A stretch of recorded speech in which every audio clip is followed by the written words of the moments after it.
Best known today as the home of the Department of Treasury's Gold Depository, Fort Knox, Kentucky has a long history that dates back long before it was a military headquarters. Prior to the first Civil War fort built here in 1861, this wooded land was home to many settlers who farmed here. And while Post Cemetery is a large military graveyard, there are well over 100 cemeteries of these first settlers scattered across the 170 square mile area that makes up Fort Knox. Every Memorial Day, the base opens its doors to the public to not only visit Post Cemetery, but these others as well. However, we aren't here to visit one of these cemeteries today, but a graveyard of a different kind. Out in the woods lie the remains of the Fort Knox Tank Graveyard.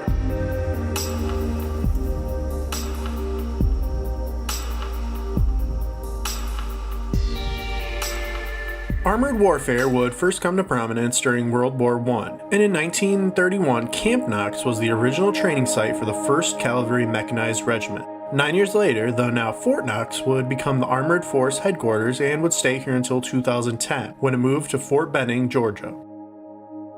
After a friendly check-in at the Visitor Center, we were sent around to a checkpoint that would take us to the graveyard. And this is where things began to go wrong. The volunteers and military personnel here were extremely condescending, and despite being told the roads were fine at the main gate, they told us here that we would never make it back there. They also yelled at us to stay the hell out of the tanks, as the cold interior was where snakes like to hide out in the hot temperatures. Undeterred, we began to walk the over 7-mile round trip to the tanks. Fortunately, we were picked up by a friendly group of people visiting their families' graves out past the tank. When you guys get back to the station back there, you tell them you made this walk out here. Oh yeah, we'll say, yeah, we jogged it, no problem. No water, nothing. Yep. That's what I told him. I said, gosh, I hope they brought water. It's a long walk. I guess I do remember it being this far back. Yeah, it's a pretty good haul. Yeah.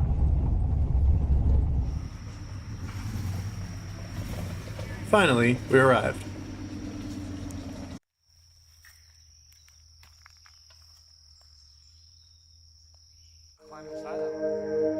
The first tank is an M60A3, the main battle tank used by the United States military from 1976 until being replaced by the Abrams tank in 1983.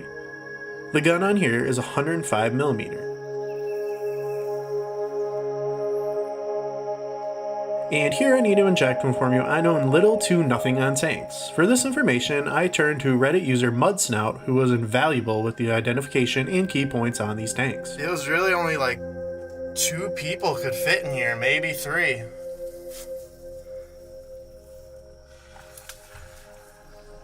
Little viewfinder.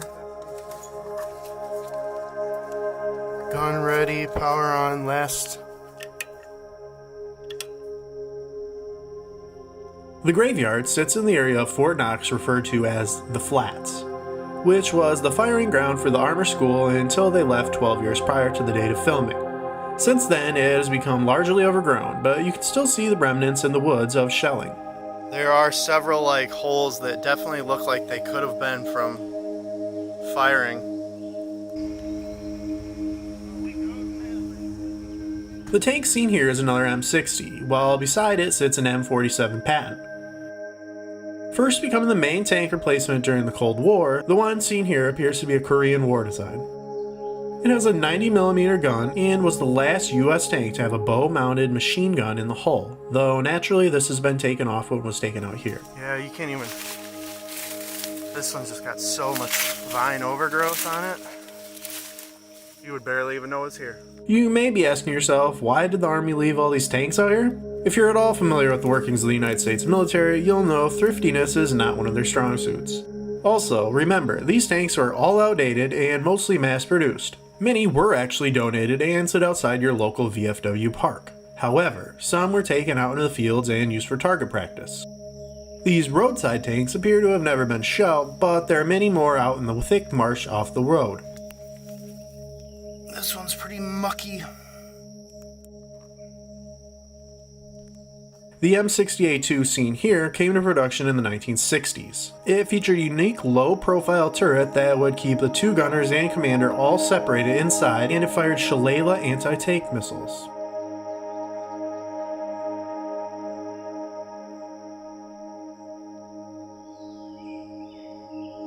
The final tank we could get to was left out in the open and is the M103 heavy tank. It featured a massive 120mm gun that has been cut off of this one. It too was used during the Cold War from 1957 until 1974, when heavy tanks became obsolete. Unlike the others we've seen, heavy tanks did not have as much maneuverability, but featured better armor and greater firepower. When it first came out, the M103 was, quote, able to outslug any land fighting machine ever built. Only 300 of these 65-ton tanks were ever built, making this one quite a find. This is for all the shells. Here's the periscope. Yeah, they obviously cleared everything out. What about monitor, firing,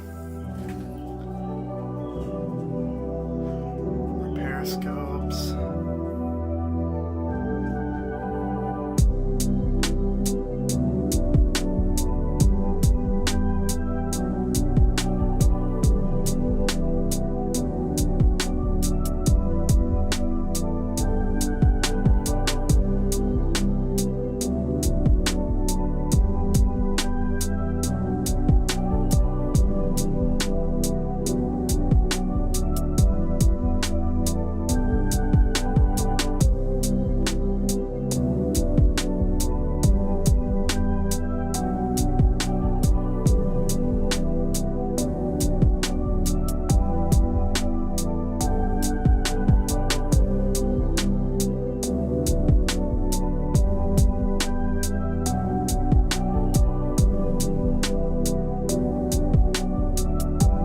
Few people get a chance to see these relics of the past, and one day maybe you too can pay a visit on an upcoming Memorial Day to the tank graveyard of Fort Knox.